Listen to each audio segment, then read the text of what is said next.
Bienvenue sur Africa 24 dans cette nouvelle édition du QG News. Voici les titres de l'actualité. J-4 avant l'élection présidentielle du 29 juin en Mauritanie. La campagne électorale arrive à son terme pour les 7 candidats en lice. Gros plan sur le programme du député Biram Da Abed, candidat arrivé deuxième à l'élection présidentielle de 2019. Les protestations contre la loi de finances 2024 se poursuivent au Kenya. Les jeunes manifestants continuent de dénoncer le projet de nouvelle taxe alors que le président William Ruto se dit prêt à négocier. Une nouvelle journée de mobilisation antigouvernementale est prévue ce mardi. Et les Jeux Olympiques de Paris 2024 débutent dans un mois. Nous verrons en fin d'édition quels sont les espoirs de médailles pour le continent africain. En 2021, à Tokyo, l'Afrique avait récolté 37 médailles, 11 en or, 12 en argent et 14 en bronze. J-4 avant l'élection présidentielle du 29 juin en Mauritanie. 7 candidats sont en lice pour la magistrature suprême. Parmi eux, il y a Biram Da Abed, député de l'opposition. Il est considéré comme le plus grand rival du président sortant, Mohamed Ould Ghazouani, qui brigue un second mandat. Le leader de l'IRA Mauritanie était d'ailleurs arrivé deuxième à l'élection présidentielle de 2019. Le point sur son programme avec Philomène Tine.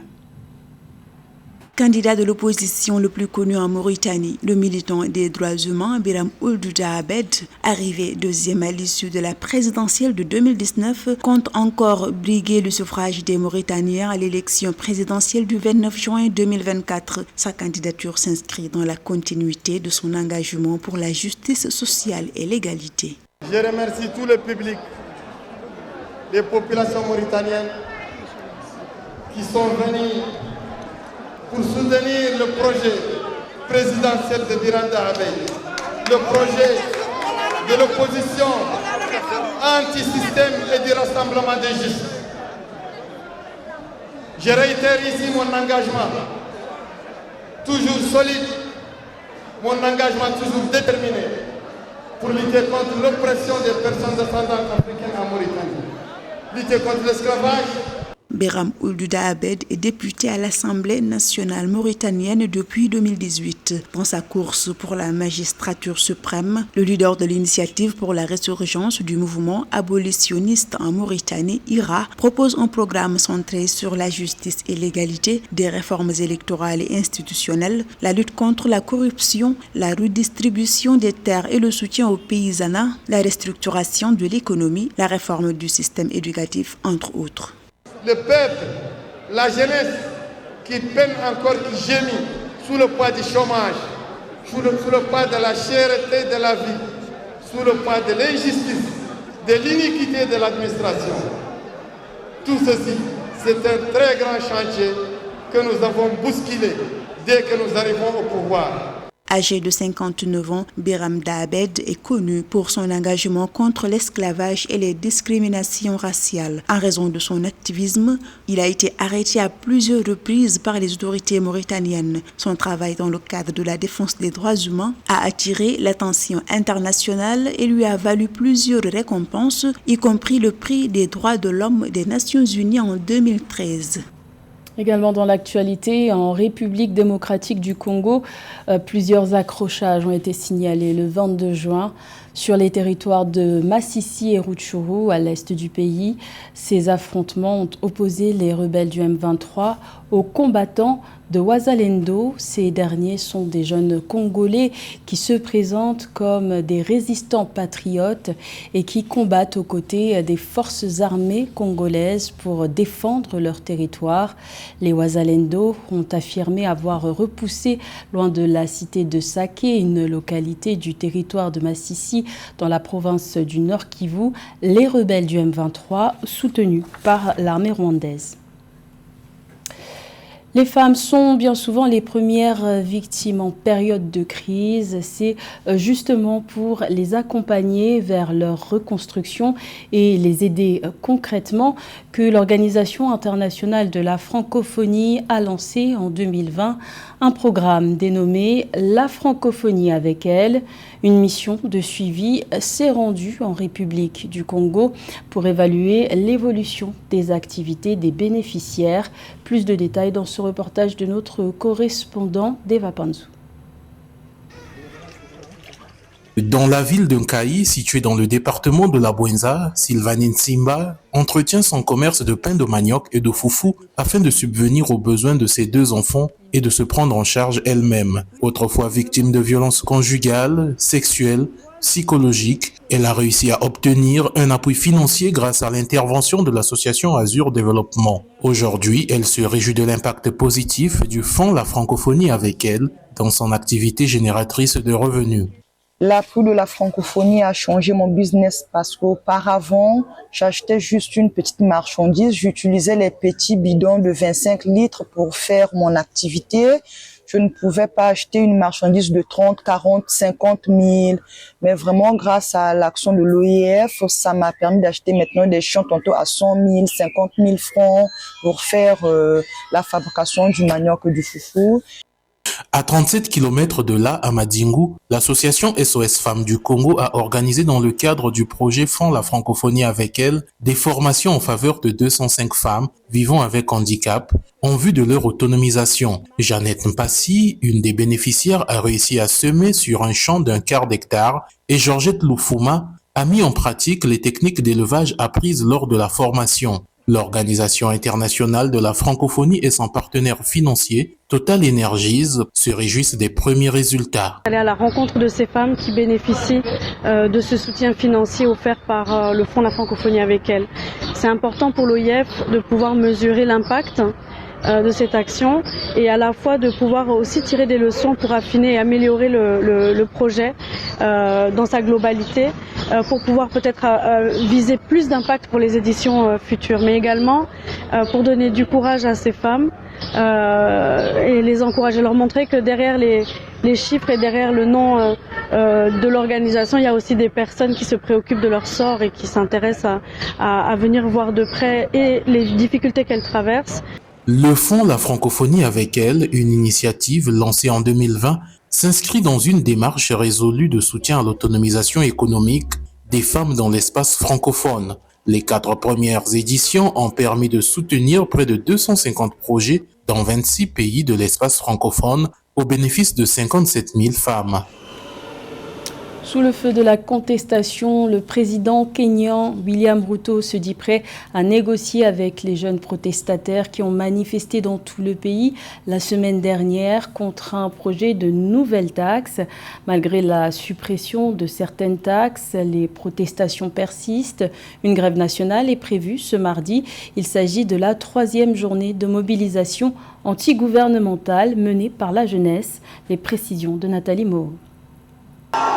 Le dialogue pour mettre un terme aux protestations contre le projet de loi de finances 2024, le président de la République du Kenya, William Ruto, y adhère. Le 23 juin 2024, le dirigeant est-africain s'est déclaré prêt à ouvrir des négociations avec des milliers de jeunes qui manifestent pacifiquement contre l'introduction de nouvelles taxes. Le président Ruto a salué l'implication des jeunes dans les politiques économiques du pays. Our young people have stepped forward. Nos jeunes se sont engagés dans les affaires de leur pays. Ils ont fait leur devoir démocratique de se mettre en avant et d'être reconnus. Et je vous le dis, nous aurons une conversation avec vous. And I want to tell you, we are going to have a conversation with you. Les jeunes Kenyans reprochent à l'exécutif de ne pas tenir la promesse de réduire le coût de la vie. Seulement pour le gouvernement, l'élargissement de l'assiette fiscale répond à un impératif de réduction du poids de la dette extérieure qui s'élève à plus de 42 milliards de dollars. De plus, le taux d'inflation dans le pays a reculé, passant de 19,72% en novembre 2023 à 12,2% en mai 2024. And we will support Nous soutiendrons toutes les institutions pour qu'elles prennent des décisions pour le Kenya afin qu'ensemble nous puissions être une grande nation. Nous devons continuer à être un pays pacifique, une nation de droit. Malgré la suppression de 8 taxes accordées par le gouvernement le 18 juin 2024, la rue continue de gronder. Alors que 2 citoyens ont perdu la vie et plus de 200 blessés ont été enregistrés selon des chiffres officiels, les manifestants ont appelé à une grève nationale à partir du 25 juin 2024. Le chef de l'État du Kenya a affirmé la volonté du gouvernement de s'engager auprès des jeunes et de comprendre les problèmes qui les touchent, notamment le taux de chômage évalué à 67% au sein de cette tranche de la population. Il règne en maître dans l'épreuve du lancer du poids en Afrique. Le Nigérian Chukwuebuka Enekwechi confirme son leadership en remportant la médaille d'or des championnats d'Afrique d'athlétisme qui se tiennent au Cameroun à Douala. Du 21 au 26 juin, il s'agit de son 3e sacre consécutif. Prochain objectif, les Jeux Olympiques de Paris qui débutent dans un mois. Son portrait avec Christian Dimade. Avec un jet de 21,20 mètres, le Nigérian Chukwuebuka Enekwechi conforte son statut de leader sur le continent. L'athlète de 31 ans a décroché la médaille d'or à l'épreuve du shot-put masculin du lancer de poids des championnats d'Afrique d'athlétisme 2024. Enekwechi fait preuve d'une régularité impressionnante, lui qui gagne ainsi pour la 3e fois consécutive le titre de champion d'Afrique. C'est de gagner à chaque fois le lancer du poids sur le continent, peu importe la distance réalisée par rapport au championnat du monde. Tant que je porte les couleurs du Nigeria, je fais de mon mieux pour obtenir une médaille. Cette fois, c'était encore l'or. La première médaille d'or de Chukwuebuka Enekwechi au 21e championnat d'Afrique remonte en 2018 au Nigeria. À domicile, il avait remporté l'épreuve avec un jet de 21,02 mètres. La deuxième fut remportée à la 22e édition en île Maurice grâce à une propulsion du poids à 21,20 mètres. Idem que sa nouvelle performance réalisée à Douala au Cameroun. Jamais un lanceur de poids en Afrique n'avait effectué un tel triplé consécutif dans la discipline. Vous savez que les records sont faits pour être battus. Je suis sur une sorte de séquence depuis 2018. Ce qui fait 6 bonnes années, ça montre que je vieillis, je deviens de plus en plus mature. Au Nigeria, Chukwuebuka Enekwechi détient le record national en lancer de poids 21,90 mètres. Son challenge devrait être d'atteindre les 22 mètres pour se rapprocher des géants de la discipline, notamment l'Américain Ryan Krausers, 23,30 mètres aux Jeux Olympiques 2020.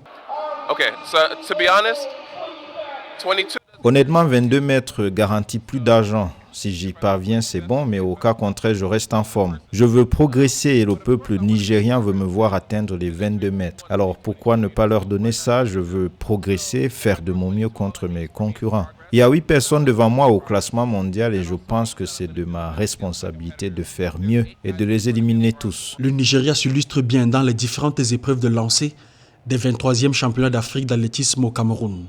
Au lancer de disque féminin, Ashley Anumba a remporté l'épreuve avec 59,30 mètres devant sa compatriote Obiageri Amaichi, 58,80 mètres, et Chioma Anyekwere a obtenu la médaille de bronze avec un lancer de 57,96 mètres.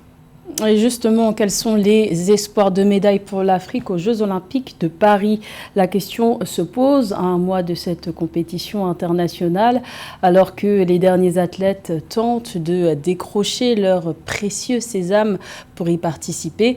Certaines disciplines sont perçues comme étant à portée de main des champions africains, telles que plusieurs épreuves d'athlétisme. Les chances de médailles africaines nous sont présentées par José Douglas. La capitale française, certaines villes et régions vont accueillir les Jeux Olympiques du 26 juillet au 11 août 2024. Le continent africain sera fortement représenté dans plusieurs disciplines et pour lesquelles il convient de présager des médailles, mais pour d'autres sports, il faudra faire davantage d'efforts pour rivaliser avec des athlètes venant de certains continents. L'Afrique qui voit aussi s'échapper ses meilleurs athlètes. Moi-même aussi, j'ai dû choisir entre la Côte d'Ivoire et le pays dans lequel je m'entraînais. Alors, dans un premier temps, c'est une prise en charge. Ça va être les infrastructures. Et puis aussi, là où on s'entraîne, là où on a les moyens techniques pour pouvoir performer, puisque c'est les moyens dont on recherche le plus souvent à travers nos pays. La liste définitive de nos athlètes n'est pas encore bouclée car certaines épreuves de qualification ont lieu encore et il faudra patienter pour connaître les heureux élus qui porteront les couleurs de leur pays respectifs. Rappelons qu'en 2021, à Tokyo, l'Afrique avait récolté 37 médailles au total. Alors là, pour les Kenyans, on sait tous que c'est une discipline, j'ai envie de vous dire, qui est déjà réservée. Mais bon, les Jeux Olympiques, comme dans tous les sports, tout peut arriver. Dans le domaine du sprint, on aura beaucoup de surprises. On aura beaucoup de surprises du côté des Ivoiriens. Nous avons essentiellement M. Cheikhna Traoré qui s'entraîne aux États-Unis et qui a réalisé de très belles performances actuellement. Plusieurs athlètes seront à suivre, les Kenyans Faith Kipyegon et Pérez Jepchirchir, ainsi que l'Ougandaise Perut Chemutal sur 3000 mètres steeple. Chez les Kenyans, Eliud Kipchoge, 3 fois champion olympique du marathon 2008, 2016 et 2021, le champion olympique en titre, l'Éthiopien Selemon Barega et le Kenyan Emmanuel Korir. Le Marocain Sofiane El Bakali sur le 3000 mètres steeple et le Botswanais Lussol Tebogo. Le Burkinabé Hugues Fabrice Zango, médaille de bronze à Tokyo. Dans l'épreuve du triple saut, en natation, le Tunisien Ahmed Afnaoui, la nageuse sud-africaine Tajana Shonmeker et aussi la lutteuse nigériane Blessing Oborududu dans la catégorie des moins de 68 kilos. C'était le journal de la rédaction. Merci de l'avoir suivi. L'information continue sur Africa 24.